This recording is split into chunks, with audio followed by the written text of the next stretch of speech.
What's up, everybody, and welcome back to Hate2Pylon.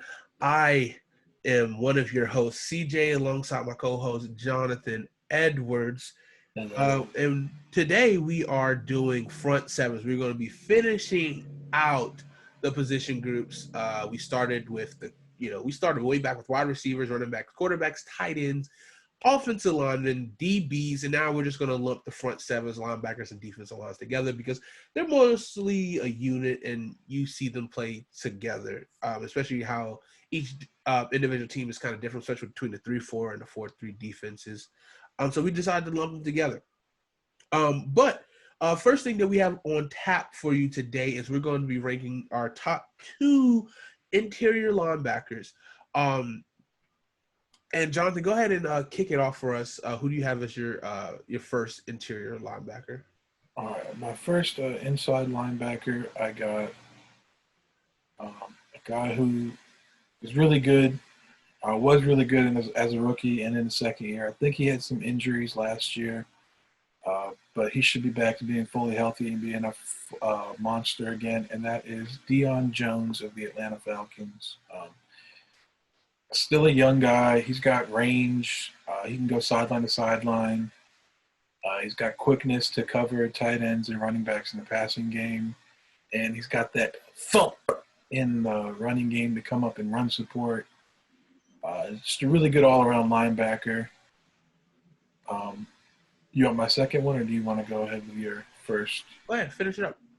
All right. And then my other standout linebacker to highlight for this season is Fred Warner of the San Francisco 49ers. He's also a young guy. I think he's going into year 3 from BYU. Just a very good linebacker. Probably been their best linebacker, even over Quan Alexander when healthy. Same thing with Deion Jones. He's got speed, quickness, size, power in the run game, can match up with tight ends, running backs. Just a do-it-all linebacker who doesn't get enough love, so I'm here to give some to him. CJ, who you got for your two standout linebackers? Okay, so I'm just going to say this. When I go back to school and I'm looking for supplies, I go to my favorite place, and that is Staples. So a staple in the linebacker game has been Bobby Wagner for years now. He's been, when Luke Kuechly, before he retired, those two were neck and neck each year. Who's going to be the standout guy? Who's going to be the guy who's going to be, the top tackling, linebacker who's going to lead the league in tackles? And Bobby Wagner is a constant. He's, pretty much the voice of that defense in Seattle. He's been there for years. He's well-deserved, got paid a few years ago now, I want to say.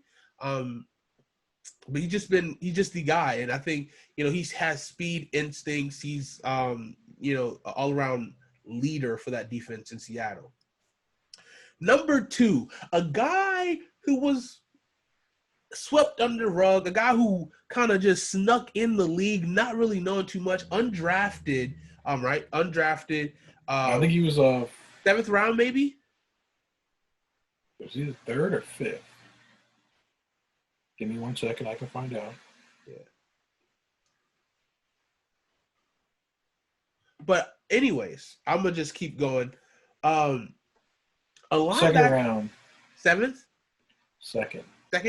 A 2nd round pick who was a small school guy from SC State, if I'm not mistaken. Correct. From, South Carolina. We got some SC boys here. But all pro as a rookie, just took the storm. The Colts also have another all pro who was a rookie as well. You saw that on the offensive line episode. Big Q. But Darius Leonard was just a stud linebacker. A guy who just really showed up for the Colts and, did big numbers, huge tackler, just a presence in the middle. He's gonna be there for years. He's probably going to reset the linebacker market I think this is his 3rd year now, so he has 2 more years left on his rookie deal, or is his 3rd or 4th year? Third. Which is insane already. He's going to be a fixture on top of the linebacker core. He's going to be the new precedent very soon. Once he get that, he's probably going to reset the market in about a year or so. But Darius Leonard's he's a beast. He's going to be, he's just going to be there. He's going to be there forever. And he's a hard hitter, a great tackler, very sound pick, and another great draft pick that the Indianapolis Colts got. But yeah, that's all I got for my those are my top two inside backers. So now we got the inside backers. Let's go down to the interior linemen. And I'm going to start it off here because, the guy that I'm going to start with first, he deserves all the respect. He deserves all the money. He is a man out of Pittsburgh. I'm talking about Aaron Donald. This man battled with knives in the offseason to get his hands quicker. Who does that? Yes, they were fake knives, but still, knives? Come on. That's just like get your mindset different. That's just different mentality to train with knives to be ready for the NFL season. Super quick, just destructive. You have to triple team this guy. You can't double team him because he breaks double teams. You literally have to triple team him. And then if you triple team Aaron Donald, that frees up the rest of the defensive line to literally do and wreak havoc or just get the ball out quick. He is a game changer, period. He deserves every bit of the $20 million that he got. And maybe he could be still underpaid. That's how good of a defensive lineman he is. Second, I have really these two guys have been, are neck and neck of the 1-2 guys in the league. And I'm talking about Chris Jones, who recently got paid by the Kansas City Chiefs, which I don't understand how the Kansas City Chiefs were able to pay all these guys and still have like $9 million left in cap space this season. Hey, that's some wizardry, but I'm not going to say it. I'm not the IRS. So, but Chris Jones he was one of the biggest factors for the Kansas City Chiefs for their defense last year in getting them to the Super Bowl. He's just a freak. He's just a freak of an athlete. He gets sacks. He's destructive in the run game. Pretty good. Destructive in the run game. Also very good in the pass game as well. These two guys are just, especially guys in defensive tackles, like most times you think as a defensive tackle, they're just going to be good at stopping the run and, providing inside pressure or at least being around the ball for, pass rush. But like to be able to be a good pass rusher and a run stopper as a defensive tackle is elite. And that's where you want to be at. Where are we at in the inside for you, Jonathan? Yeah. Speaking of Chris Jones, last year was kind of his coming out party, or maybe his second coming out party. If you go back and watch his 40-yard dash at the combine, I would say that was his first coming out party. Yeah. If you recall that, CJ, do you remember that? Oh yeah. Yeah, he had to fall down because his yeah. He got a little too loose. But speaking of my defensive linemen, I got two guys here. The first one I'm going to go with, he's getting up there in age, but he's still good. Okay. And I am talking about Fletcher Cox of the Philadelphia Eagles. Probably the second best defensive lineman the last 2-3 years. The best, not named Aaron Donald. He's just a monster in the run game, passing game, pushing the pocket, shedding blockers to get sacks. He does it all. Huge impact for the Eagles in that win against the Patriots in the Super Bowl. Which leads me to my second standout interior defensive lineman, who also had a monster game against the Patriots in the Super Bowl, but this one didn't go quite so well. Even though they had a 28-3 lead, the Atlanta Falcons choked, but Grady Jarrett did not. He was a monster all night long. He's been a monster since he came into the league. I believe he was drafted in the 5th round out of Clemson because he was undersized. But as a defensive tackle, it actually helps to be short because you can get up under the pad of the offensive lineman. And as we like to say in the trenches, the low man wins. Yes, sir. So he's got quickness, he's got power.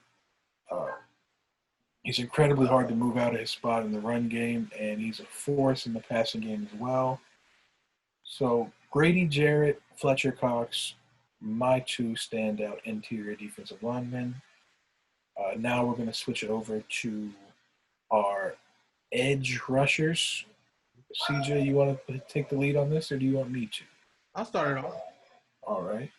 All right. So edge rushers, I mean, these are the guys on the defensive line that mostly get paid. For years, they were always the guy. You need to have an elite edge rusher, and that changes the game.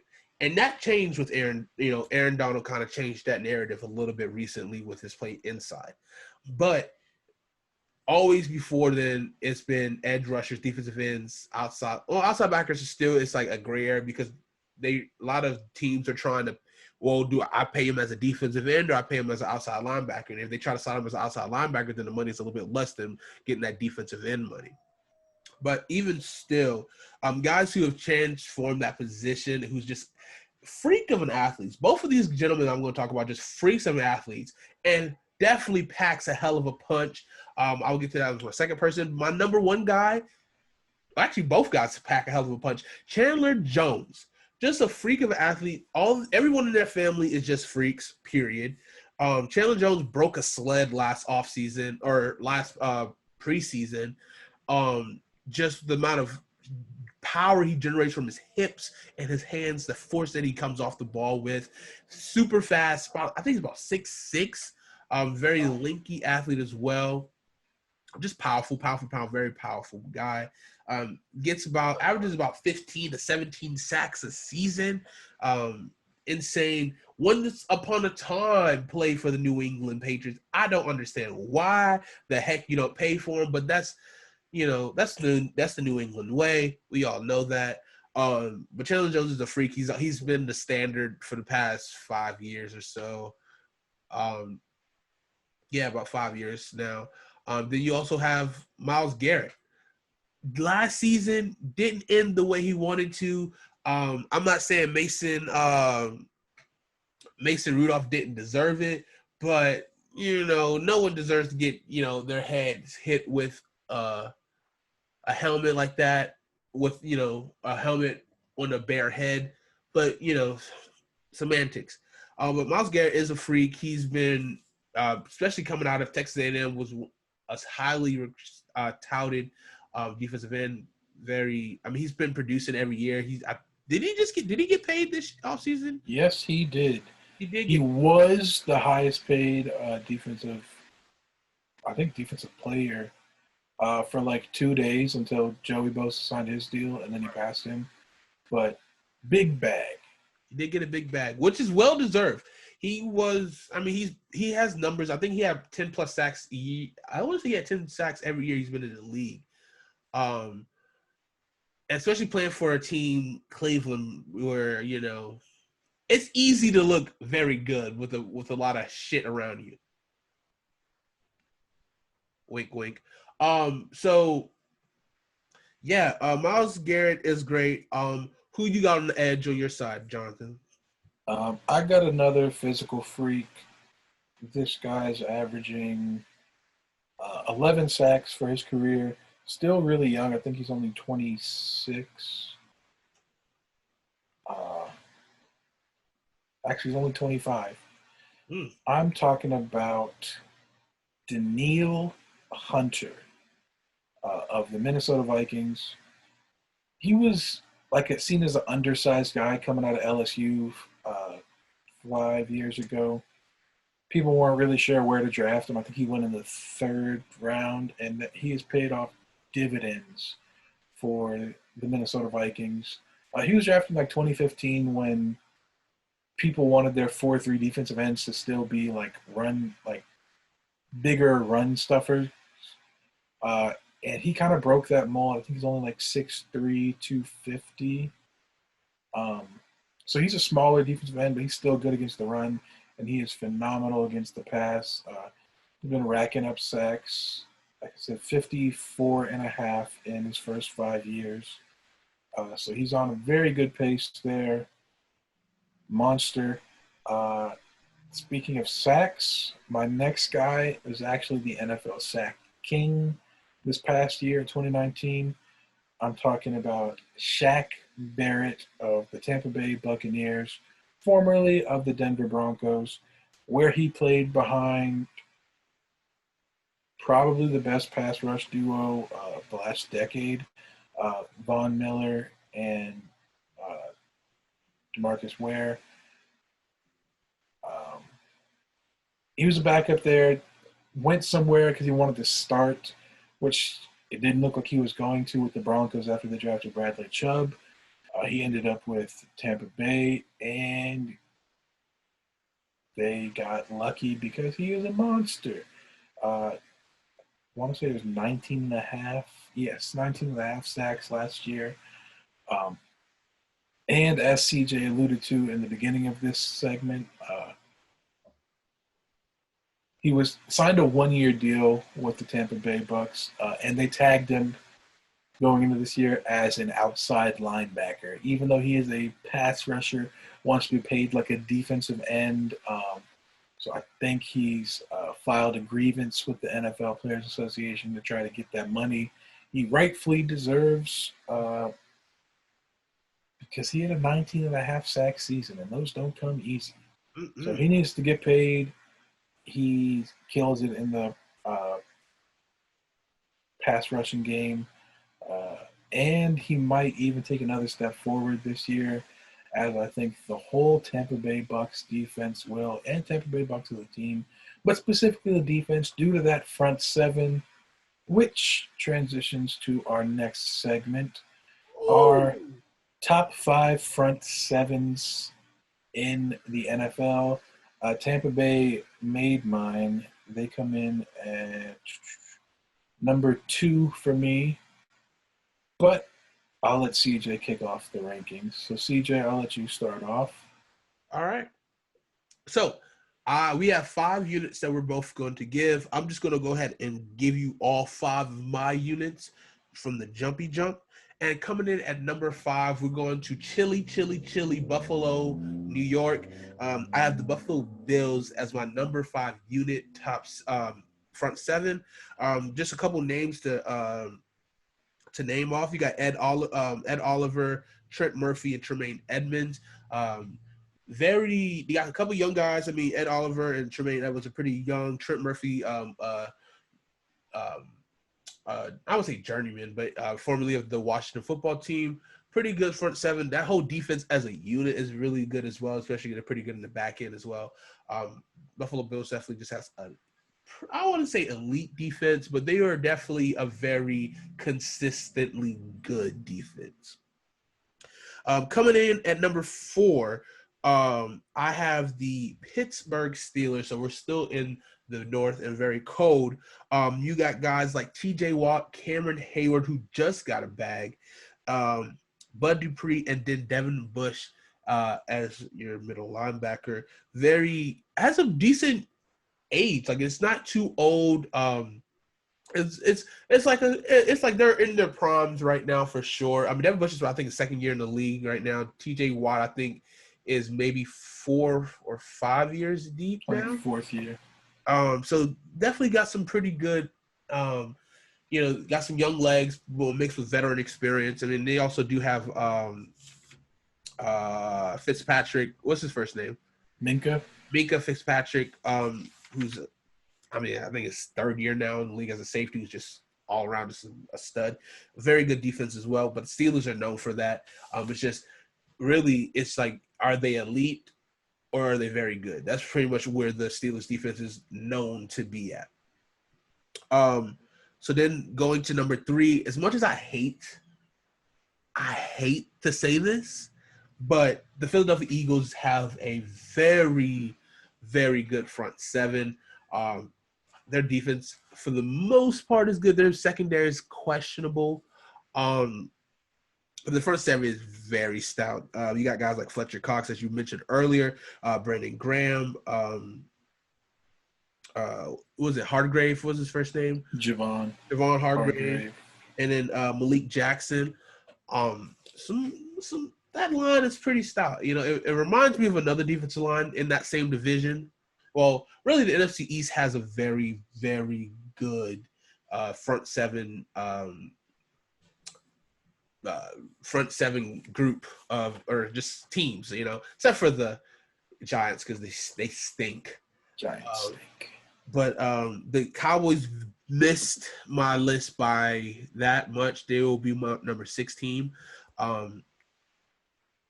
But I mean that's still it was a hard list to put together because there's a lot of really good front sevens. Going to my number 2 team, and I have your San Francisco 49ers, who were recently in the Super Bowl. A very loaded front seven. They have a very good rotation. Nick Bosa, Eric Armstead, D Ford, Javon Kinlaw, and Solomon Thomas. I mean, these are just a crazy rotation of defensive linemen. Also, who did he have this there?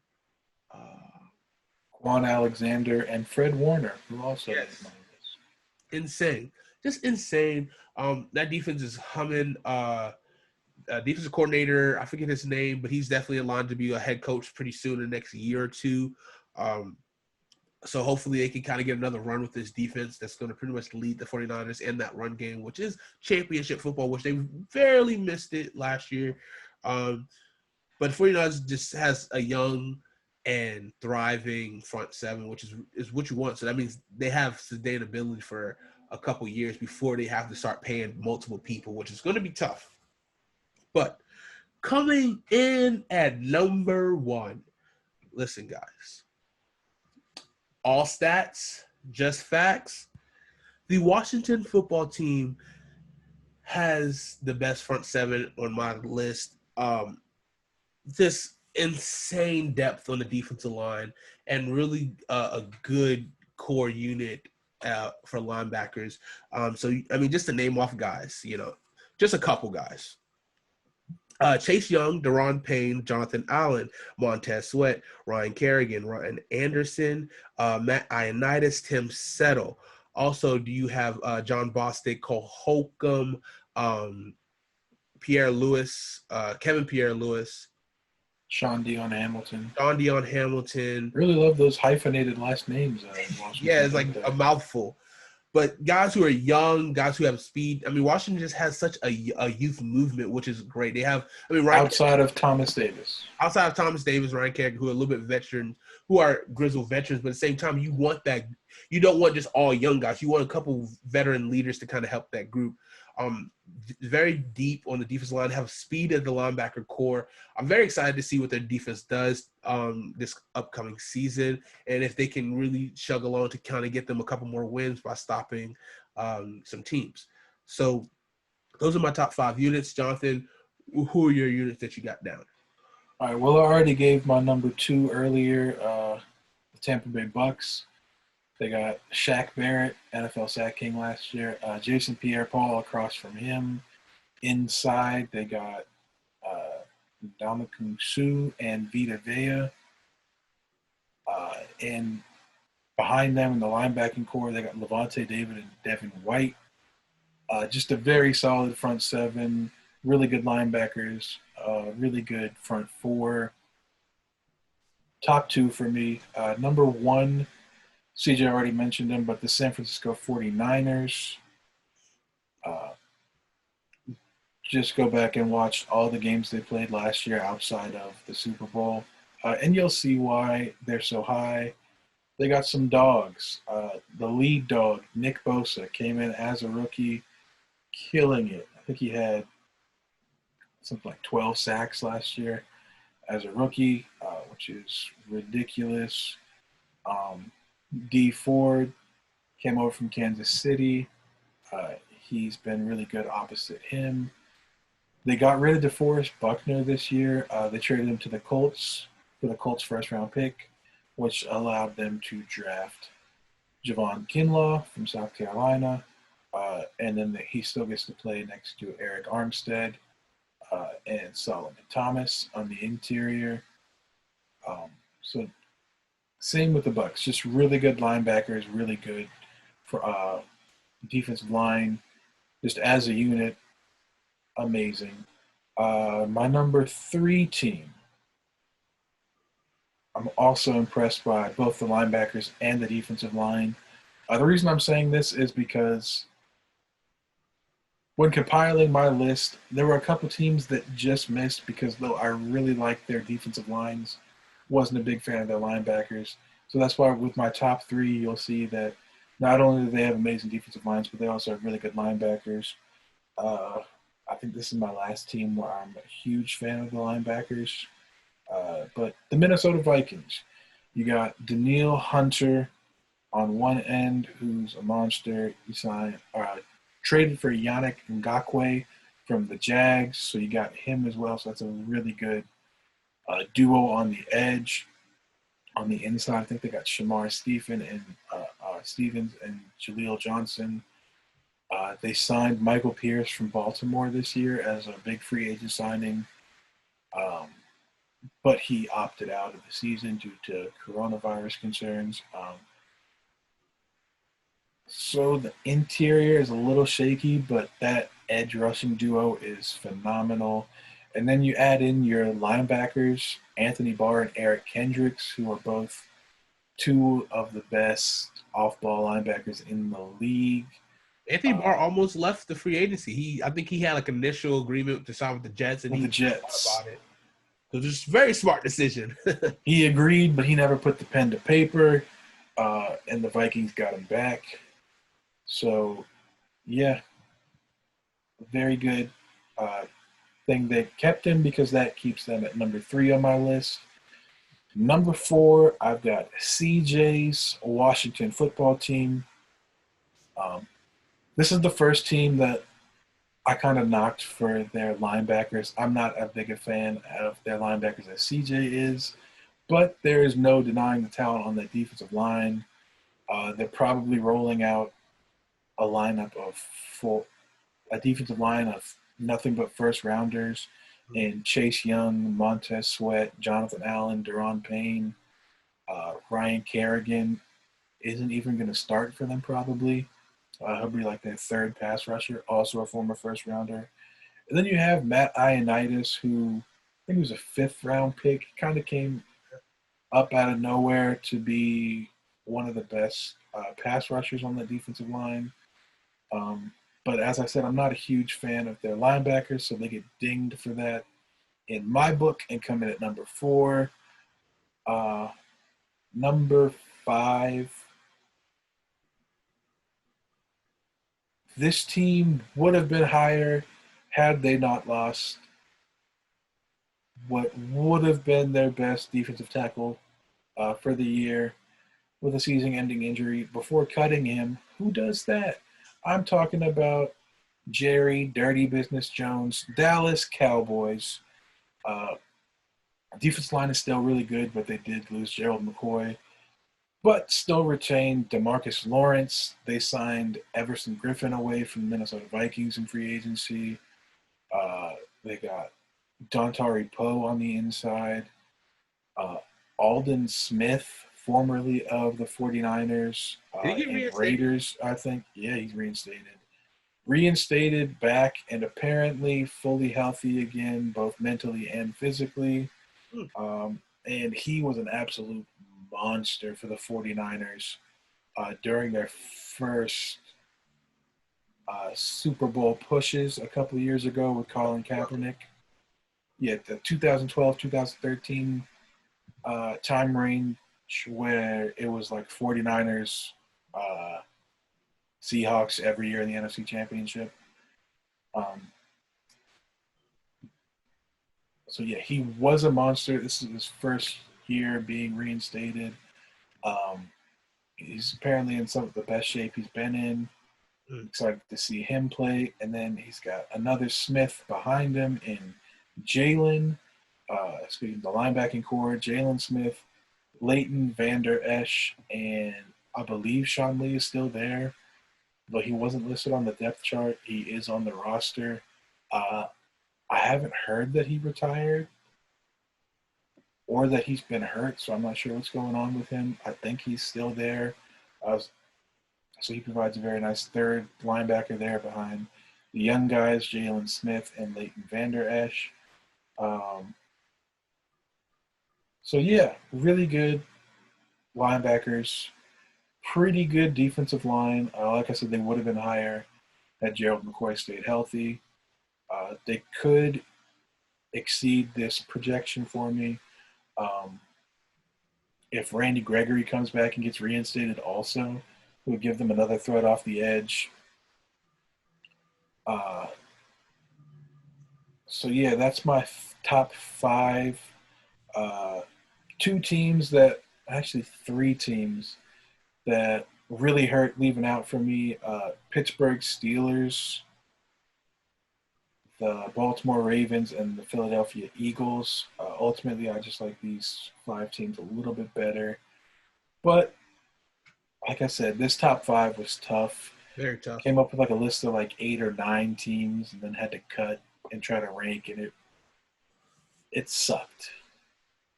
Because there's a lot of talented front sevens in the league, which is a good thing, unless you're a quarterback of a team playing against them. So we'll see how these teams perform for the rest of the season, who rises and falls with injury and just start some breakout players. But that's the way we see things leading into the 2020 season. CJ, do you have anything else? Yeah, these are definitely some really good defensive lines, front sevens. Very tough, but it's just to show you there's a lot of talent in the front sevens throughout the league. Green Bay Packers has a pretty good front seven as well, but, it's just the last things that we saw against the 49ers in the playoffs, just, it's hard to forget, Leaves a bad taste in your mouth. Exactly. But who knows what, defenses could emerge this year and really be really good. The Chargers, the Los Angeles Chargers has a really, chance of being pretty good as well. I mean, the Rams always has a good chance because with Aaron Donald there. There's a lot Browns. Cleveland Browns do have a pretty good chance as well. That organization just rocky. You just never really know. But it could be some sleeper teams. I'm excited to see what happens. I'm just excited for football to be back. As am I. You see, I'm rocking a nice jersey. We're recording this Thursday, The night of the opener. September 10th. We got some Thursday night football coming up here soon. We're very excited. Texans Chiefs. Which let's just say that Texans Chiefs to start off the season on a Thursday night is the perfect opener, in my opinion. Maybe you could do Chiefs Ravens, but I just think the fact that in my opinion, the best quarterbacks for the future, Deshaun Watson and Patrick Mahomes, great storylines between those two who both got paid almost $1 billion between the two. I think it's $750 million they both got paid for their contracts. Just insane, really. But they deserve it. They are very good, talented quarterbacks. There's always that debate if Deshaun Watson would have actually got to an actual competent coach and offense, what would he be like if he played for the Kansas City Chiefs? And would Patrick Mahomes still be as good if he played for the Houston Texans? That could be a debate for another day. Especially Bill O'Brien. Especially who stinks. Yeah, but as we said, Texans Chiefs, Deshaun Watson versus Patrick Mahomes, otherwise known to the Bears as the "Why did we trade up for Mitchell Trubisky Bowl?" Really excited. Should be a good game. Some Thursday night football games the past couple of years have been defensive struggles, low-scoring outputs. I don't anticipate that being the case here tonight. Hoping to see some fireworks for both teams. And we're just happy to have football back again. You know, we missed it. Let's start it off. Let's start it off right. But that's all we have for you guys this episode. Thank you guys for watching. Thank you for tuning in. You know, we're ready. The season's starting. And let's break down this episode, right? So let's all put our hands in right now. Let's do it. We ready on 3, 1, 2, 3. We ready. Let's go. Peace out, guys. Later.